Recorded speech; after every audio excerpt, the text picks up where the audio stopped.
When I came into the parking lot of Old Main today, my heart just leaped. I had a rush of feeling that was so entirely positive. Those years here at Stevens Point were absolutely the happiest years of my life. It was more a feeling of home than any place I have ever lived.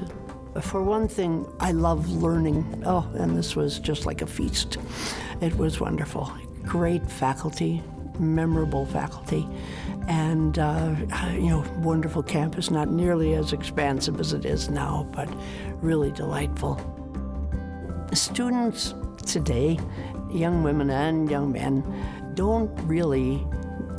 didn't have the experience of growing up in the 50s and 60s and 70s, so they don't know this. When I went to get a library card, the librarian said, "Certainly, Mrs. Goldsmith, you can have a library card. If you would just fill this out and take it home for your husband to sign it, you can have a library card." And I said, "What?" And I wasn't even calling myself a feminist at that time, but I thought, no, really, no, this is not acceptable. And in the newspaper, there was a classified section with pages that read, "Help wanted men, help wanted women." And the jobs in the men's section were much richer. There were many more of them. They paid more, greater variety. As time went on, I thought, this is really not fair. Why should I be limited to these? And apparently a lot of other women felt exactly the same thing.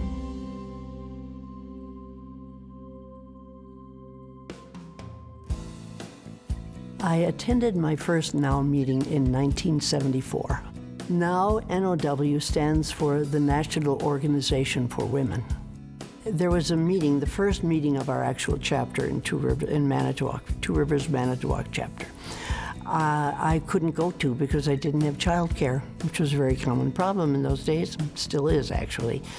Didn't have childcare, and so the members from the meeting called me up at home and said, "Well, we have just elected you president of the chapter." And I said, "I have no idea how to be a president. Are you kidding me?" They said, "You'll learn.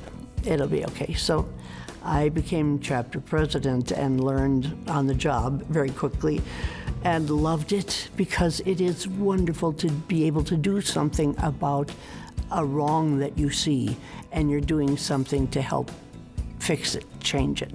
So that was terrific.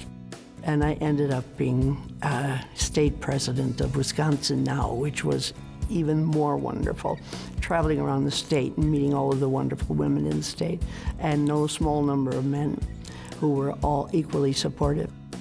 In 1982, I was elected national president of NOW.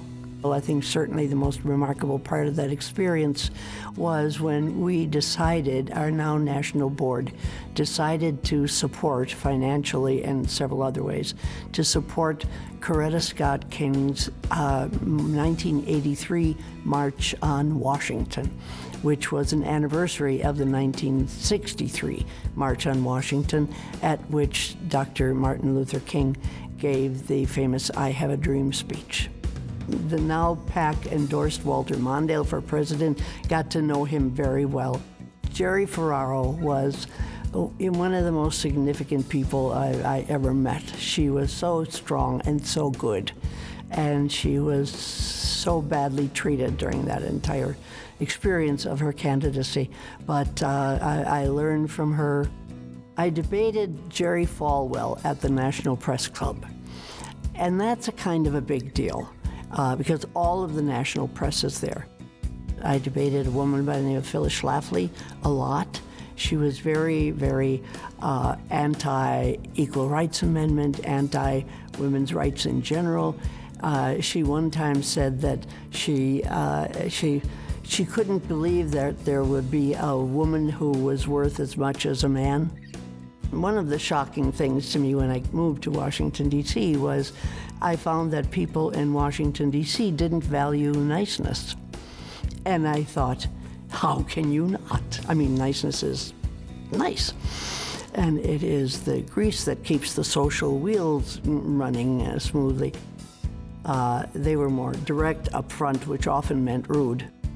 So that was a lovely kind of culture shift to make coming back home. After my time at Now, I returned to UW-Stevens Point. I worked for Chancellor Keith Sanders on racial and gender diversity issues. It was wonderful to come back home. It felt immediately comfortable. My job included a lot of discussions and lectures and speeches and addressing classes around the campus about issues of gender and racial inequity. The chancellor of the two-year college system then called me and asked me if I would be interested in serving as interim dean, campus dean at UW-Fond du Lac. And another long story short, I fell in love with the place. Then I became the permanent dean. And it was the beginning of a wonderful experience, the highlight of which was this very, very old campus from 1968, I think, had never had a renovation and needed it desperately because everything was old and deteriorated. Nobody thought it could happen. Nobody thought it was possible. But we all of a sudden had construction on our campus, and the noise and the dust and everything was wonderful. And we ended up with a really beautiful campus. I am 80 years old, loving it. I really never expected to be this old, but here I am. And it feels very good.